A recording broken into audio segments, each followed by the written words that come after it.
I'm Helen Davis of One Step Forward, and this is the fourth in this short series of videos about my journey into taking back control of my own health after a diagnosis of osteoporosis. So, having been through all of the really, frankly, quite scary information that I've shared this week, today I've got some really practical information. I'm sharing some of the key decisions with you that I made as a result of all the research I did.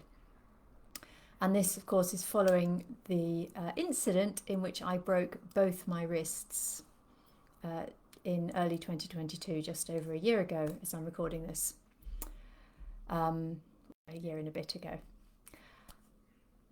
And I've said this before, but I often wonder if I'd had access to all of this information and if I'd made the choices that I'm making now, 15 years ago when I was in perimenopause, 10 years ago when I went through menopause, even 20 years ago, I wonder whether that would have made a difference to where I find myself now. And that's why I'm sharing this information. That's why I'm doing the work that I'm now doing. I've brought into my life, my business, and that's why I'm here. So I'll never know what changes it made for me, but wherever you are on your personal journey with your bones, whether you've never really thought about them before or whether there's something that are causing you a lot of concern at the moment, what I hope is that my sharing my story with you helps give you some food for thought as you plan whatever the appropriate path is for you for the years to come. So I received my diagnosis at 56. It was a huge shock. And I'm not going to lie, at the time, I was just in pieces. However, I knew from that first conversation that I wanted to find out what my options were. I wasn't going to just take this first treatment suggestion that was made to me. I wanted to look into it, which is what I have done over the last decade or so with my own health generally. So for the first few weeks, I did nothing but learn. And literally in the first month, I think I read 6 different books on the subject of osteoporosis and bone health. I listened to podcasts, I watched videos, I joined Facebook groups. Some of those are more helpful than others, I found, but that's another subject. And I talked to other people who'd received similar diagnoses. And I also consulted a number of healthcare professionals, not only my own GP, who was great, but also a trusted nutritional therapist, the osteopath who's I've been working with consistently and regularly for over 10 years now. And also I have a number of people I know professionally whose opinions I valued. So I talked to a lot of people. Now, as always, my standard caveat here, I am no expert, I'm not medically trained, so all the information that I'm sharing with you in these videos is based on the research that I did and my understanding and interpreting. The most important thing is that you do your own research, that you go back to your own sources. If you want to find out some of the places I found information, I'm very happy to share those. I just want you to take on board that bone health is a critical part of your own well-being, and it may be of benefit to start paying that area of your health and well-being a bit more attention, and if appropriate, discussing it with medical professionals. So once I had a better understanding of the context around my own diagnosis, so that's both understanding how the DEXA scan works, what the numbers on it mean, some of the limitations which are well documented about that scan itself, the fact that bone density doesn't necessarily correlate with bone strength, we don't know for sure, and all these things, I started making some decisions. So the first decision was quite simply that I was going to take control of my own story, my own narrative, and I was going to let go of the fear. And that meant making my choices based on my own research, the risk factors I understood that I had, which we talked about yesterday, and also the things that are important to me in the rest of my life. So over the last 10 years, I've made a huge shift in the way that I live my life. I moved to a predominantly, but not entirely, plant-based diet. I look after myself physically, mentally, emotionally far better than I ever used to. And all of those things were really important to me. And of course, my choices are in the context of that. Your choices may be very different. However, one thing that I would absolutely encourage everybody watching this to do is that I started, or rather I committed to walking every single day. It seemed that the only thing that every source I consulted agreed on was the importance of regular weight-bearing exercise. And walking is a fantastic way of doing that. So I used to walk regularly anyway because for many, many years I shared my life with a dog. But as mentioned yesterday, that was the last sort of 16 years. Prior to that, I barely walked on an average day for a long time. So getting out and walking half an hour will definitely be worth doing. I try to walk between half an hour and an hour most days. But you do what works for you. But walking every day is really important. I also reviewed my diet and the supplements I was taking.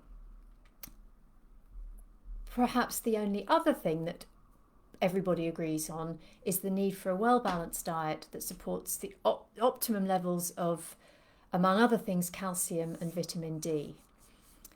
All the things that go to build, that are the building blocks of our bones themselves.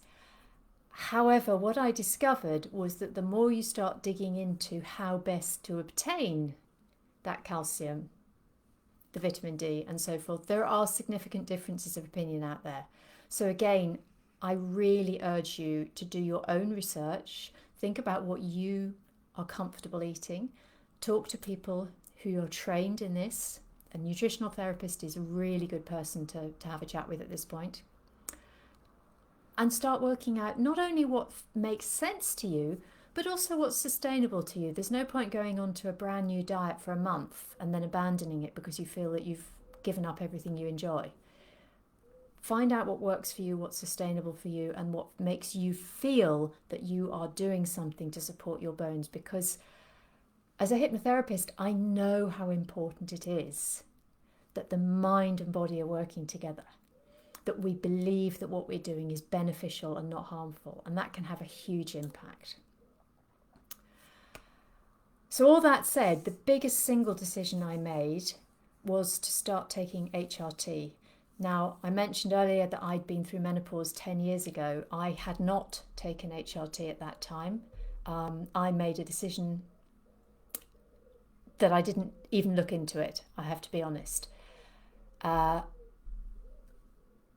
that was, with hindsight, a decision based on very few facts. When I started researching it, I realised how huge an impact it can have on bone levels, bone density levels. And incidentally, protection against dementia, which is another subject, another topic that I have family reasons for feeling that that would be quite a useful extra layer of protection to have.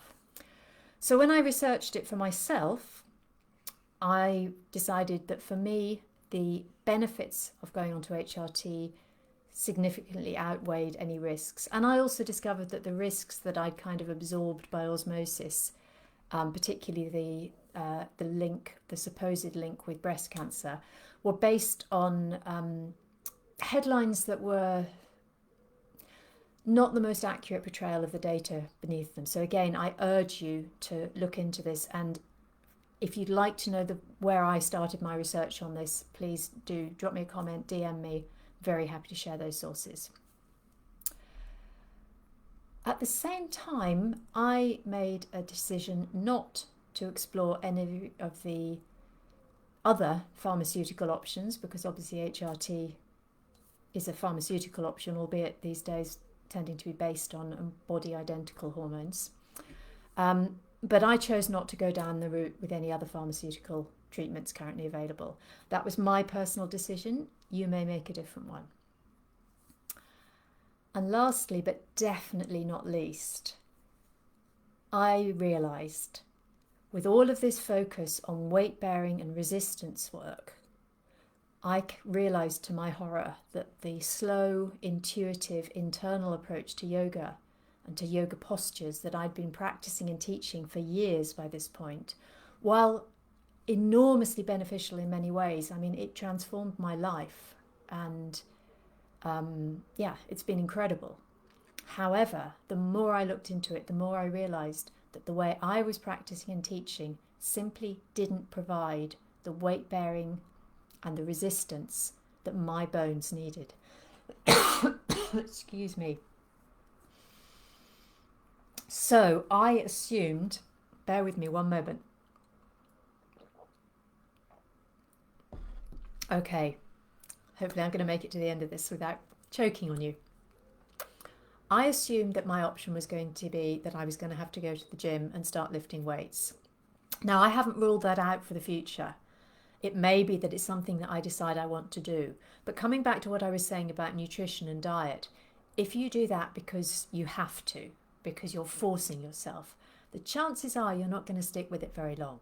So if in the future I decide it's something I want to explore, great.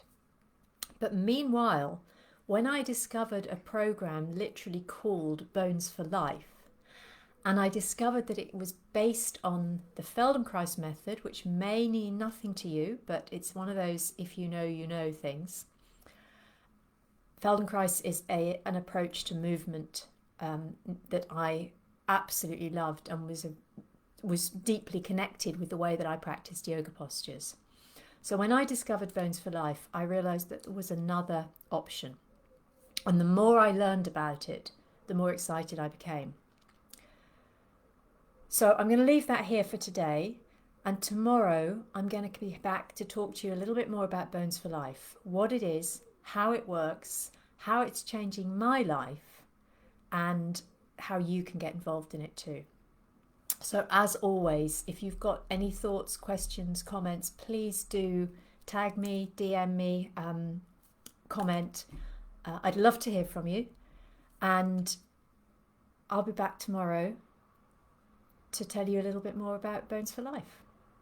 Thank you for watching. Take care.